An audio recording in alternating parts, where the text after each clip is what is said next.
Hello, gorgeous. Are you ready to come visit my house for my nephew's birthday party?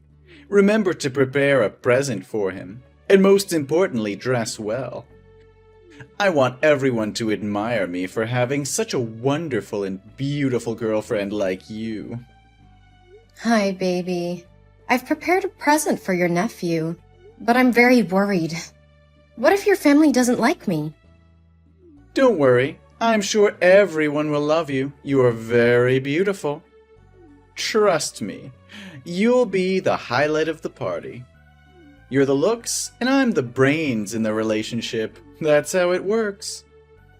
So, you're saying you're only with me because of my looks? Basically, I mean... What, so if I didn't have my looks, you wouldn't be with me? Well, maybe. I don't mean anything by that. But you just got looks and nothing else. And that's what makes me proud.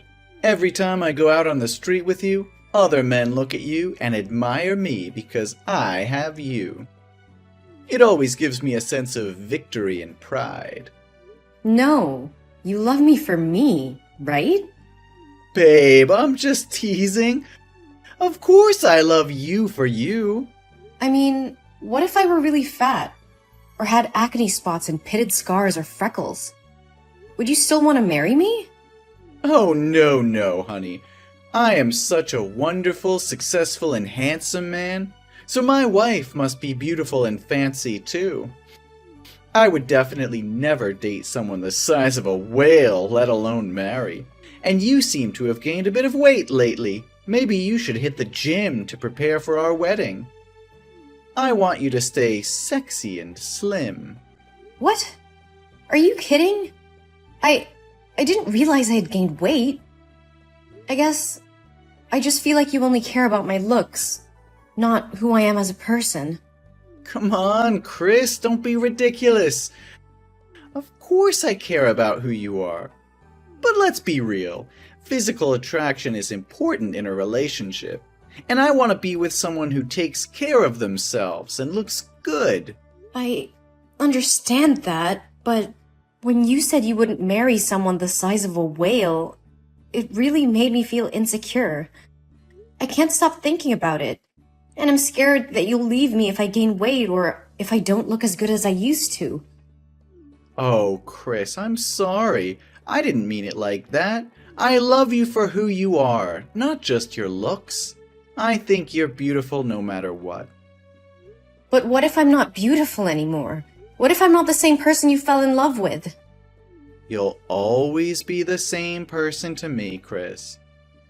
And even if you do gain weight or your appearance changes, it won't change how I feel about you. Okay, I'll try to believe you. Trust me, baby. I love you more than anything in this world.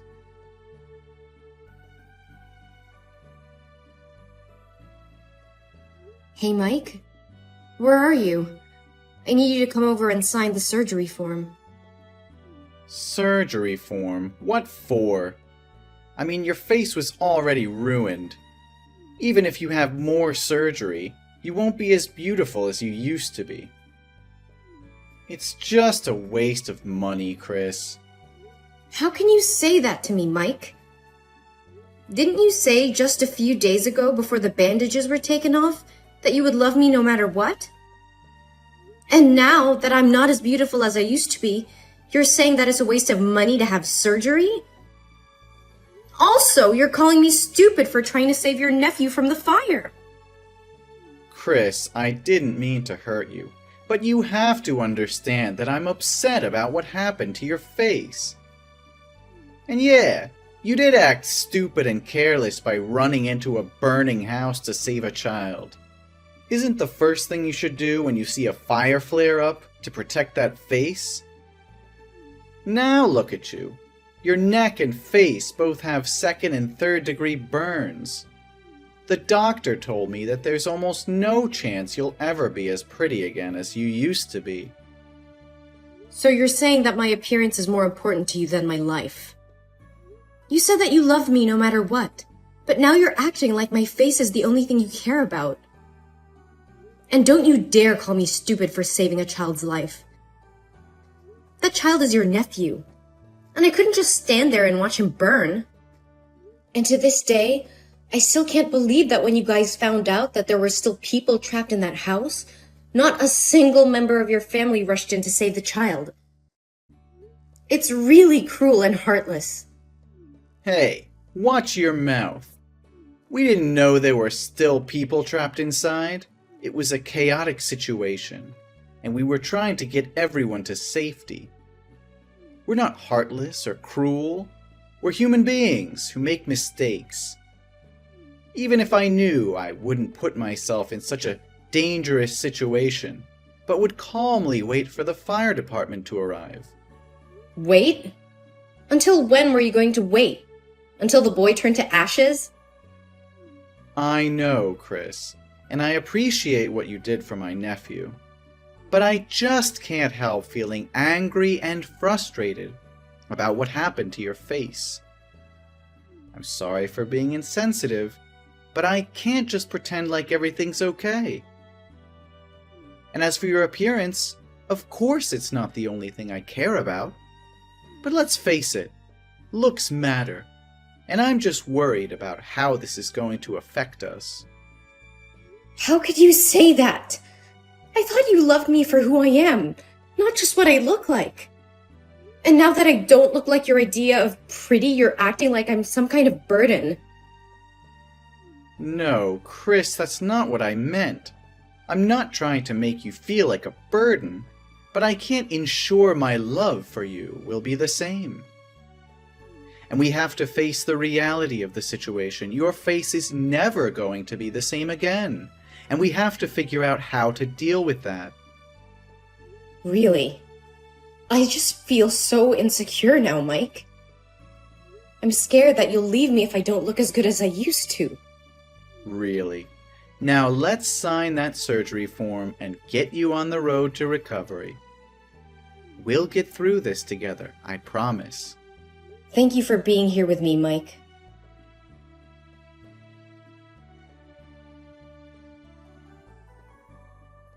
Hi, Chris.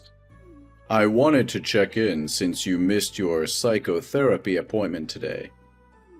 The therapist didn't see you, and she said you weren't picking up your phone, so I'm just texting to see if you're okay. If you're busy, I can tell her to reschedule your appointment for a later time. Is everything fine? No, I didn't forget my appointment. It's just, I didn't want to go out in public because of my burned face. I feel ugly and disgusting and don't dare to face people. Even if I can't see myself in the mirror now, how can I have the courage to go out into the street? I understand how you feel, Chris. In that case, let's have an online therapy session today, and I'll be your special therapist. How are you feeling today? Did you seriously just ask me how I feel? My face is burnt to a crisp. I look like I'm wearing a Halloween mask. 24/7. It's a nightmare. I understand how difficult this is for you. It's tough to imagine what you're going through. No, you can never understand me. Whenever I go out, I have to wear sunglasses and cover my face with a mask, and people treat me differently. If I forget to wear it, people will look at me with pity and stay away, and children will point at my face and call me a monster. I know this might sound horrible to hear, but there are many things to be grateful for. Such as? I lost my job because they told me my face scares customers away, and they said that working in the beauty industry isn't as ugly as this. My dog barks at me every time she sees me, my friends don't recognize me, and whenever I want to meet them, they always find excuses to refuse me. And to top it all off, my fiancé doesn't want me anymore. You'll never know how upset I am. But you're alive. It's not everything, but it's a start. Yeah, that's not really saying a lot. Look, maybe your fiancé just needs some time to get used to your new look. Your fiancé may need some time to get used to your new look, and it could also be that the side effects of your medication are making you more sensitive. No, my fiancé doesn't love me anymore. I can tell by his actions recently. He always avoids me and doesn't cuddle me like he used to. Look at me. I'm hideous. Chris, what makes a person beautiful is who she is on the inside. And to me, you are the most beautiful, bravest, strongest, and most admirable girl in the world. You used your body to shield a child from burns without a moment's hesitation. That's an incredible act of courage and kindness. But no one said I did the same thing as you. They blamed me for being too careless, stupid, and rash. At that time, I didn't have time to think. I reacted because I didn't want the child hurt, so I rushed out to help him. I can't imagine how miserable his life would be if he got burned like this. If I don't do something, I will live my life in regret. Exactly. And that's what makes you so beautiful. You're a kind and selfless person.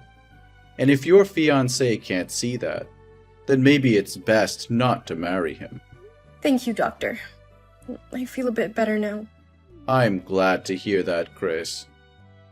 I've been doing some research on burn victims and their recovery, and I found a specialist in New York who's had tremendous success in treating severe burns like yours. I've arranged a meeting with her, and I'm confident that together we can find the best possible treatment for you, so that you can become the beautiful girl you once were. Well, actually, you've always been beautiful. Thank you so much, Dr. David. You've been great. It's my pleasure, Chris. Thank you for sharing your feelings with me.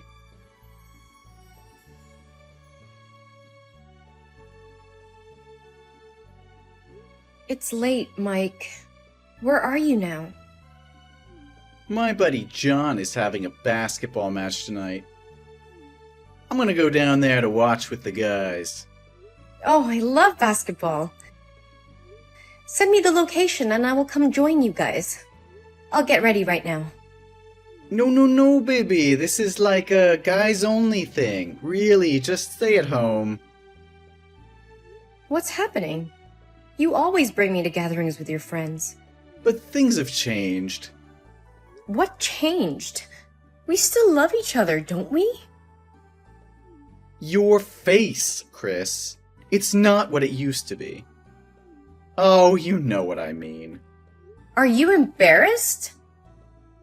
If you're embarrassed, you can tell me, you know. I mean, we haven't talked properly in over 4 months.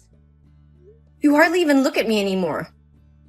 You haven't slept on the same bed with me, and I'm starting to think that you don't want to marry me anymore. Alright, you want to know the truth? Yes, I'm embarrassed, and I'm sick of pretending to be happy in this relationship. I mean, look at you. You're disgusting. I try my best to act like normal, but I can't.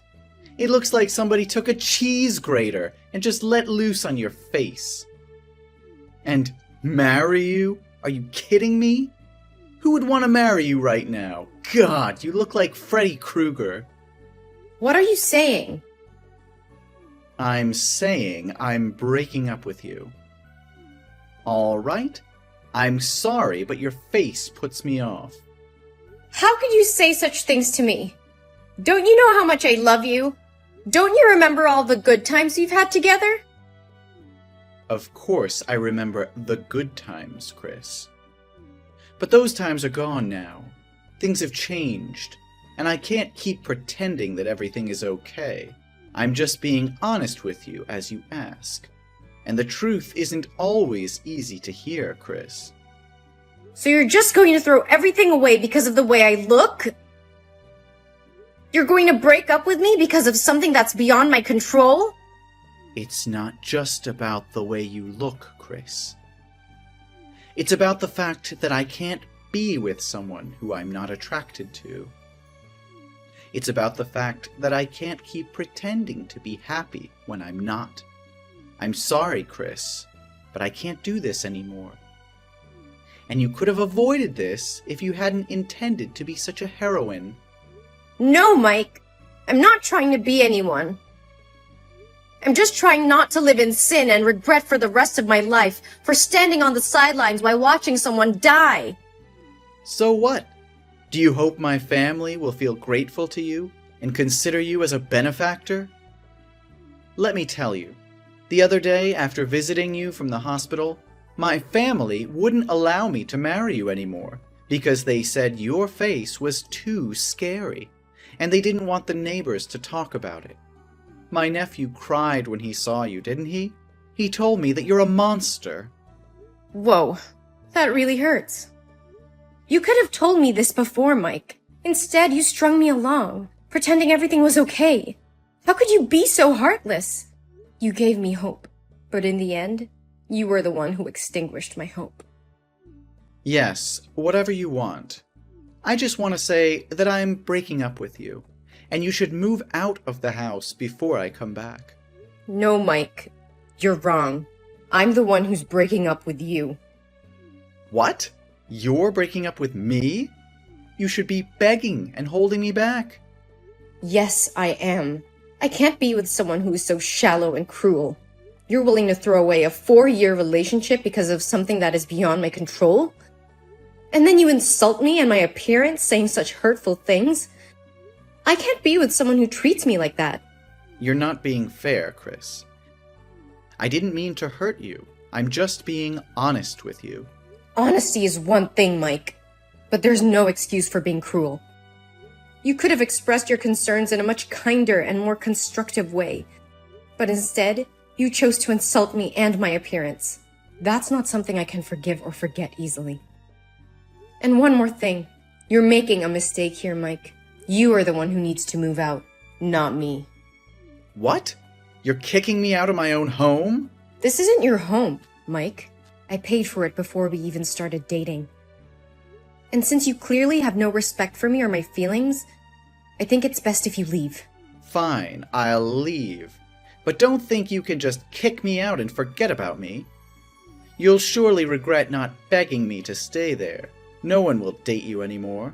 I'm not trying to forget about you, Mike. But I can't stay in a relationship where I'm constantly being insulted and degraded. It's not healthy for either of us. Oh, so now you're the one who's concerned about our health? That's rich. I just want us both to be able to move on and find happiness in our own lives. And if that means we have to part ways, then so be it. I deserve someone who loves me for who I am, not just for my appearance. Good luck finding someone who can love that face of yours. I don't need your luck, Mike. I have faith that I'll find someone who can appreciate me for who I am, not just for my looks. And as for you, I hope you find happiness too, but it won't be with me.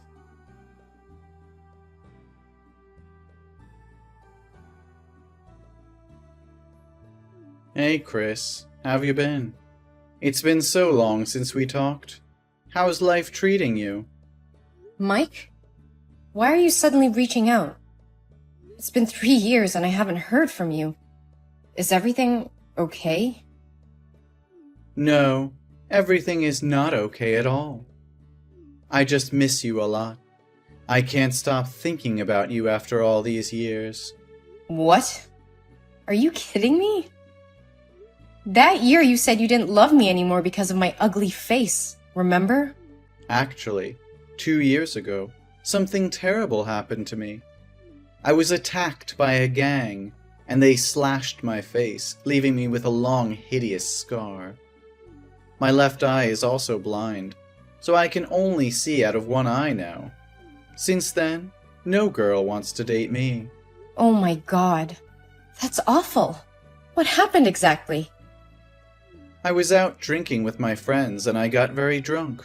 I couldn't control my behavior and got into a fight with a gang. They did this to me. My family spent all their money on my treatment, but it hasn't helped much. I miss you so much, Chris. I think we're a good match now. I'm sure you've been lonely all these years, haven't you?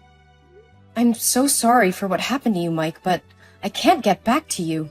Why not? Do I need to apologize or beg you to come back?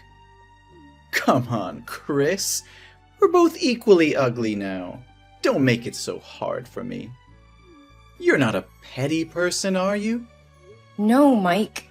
It's not that I'm holding a grudge from the past. It's just that I'm engaged and my wedding is next week.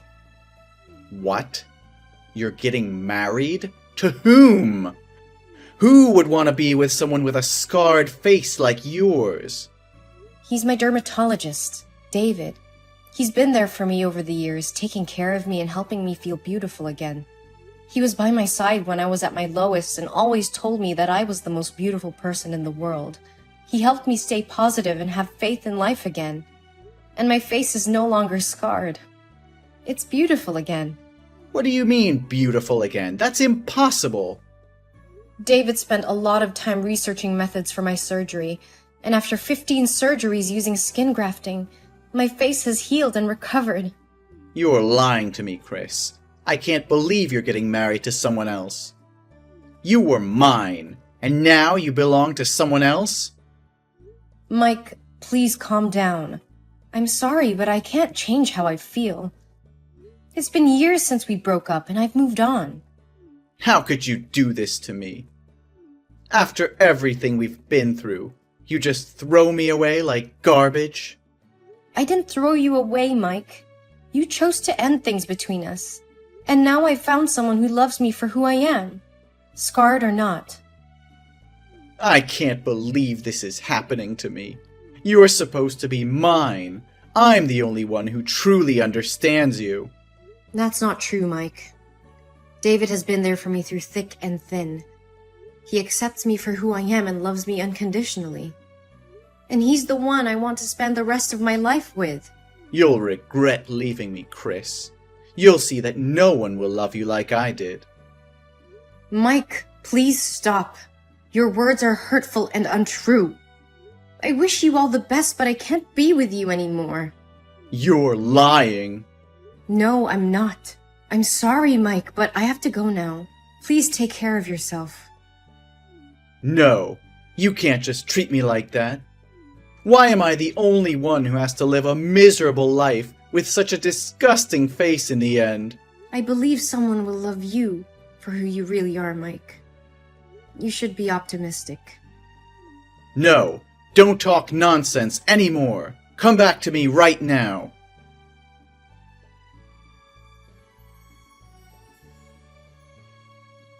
As the days passed, I heard that Mike's life spiraled out of control. He became increasingly bitter and resentful towards the world. His once charming personality turned into a spiteful one, and he became isolated from everyone around him. Despite seeking therapy and trying to come to terms with his past, he was unable to shake off the feeling of bitterness and hatred. His life was consumed by his resentment towards me and his own misfortune. Meanwhile, my relationship with David continued to flourish. I finally had a fairy tale wedding like I've always wanted, and now we have 2 very beautiful babies. We are deeply in love and support each other through thick and thin. We were happily married and building a life together filled with love, joy, and new possibilities. David was always there for me during the hard times, and we shared many happy moments together. We often talk about their future and the family we hope to build, grateful for the chance we had to find each other and start a new chapter in our lives.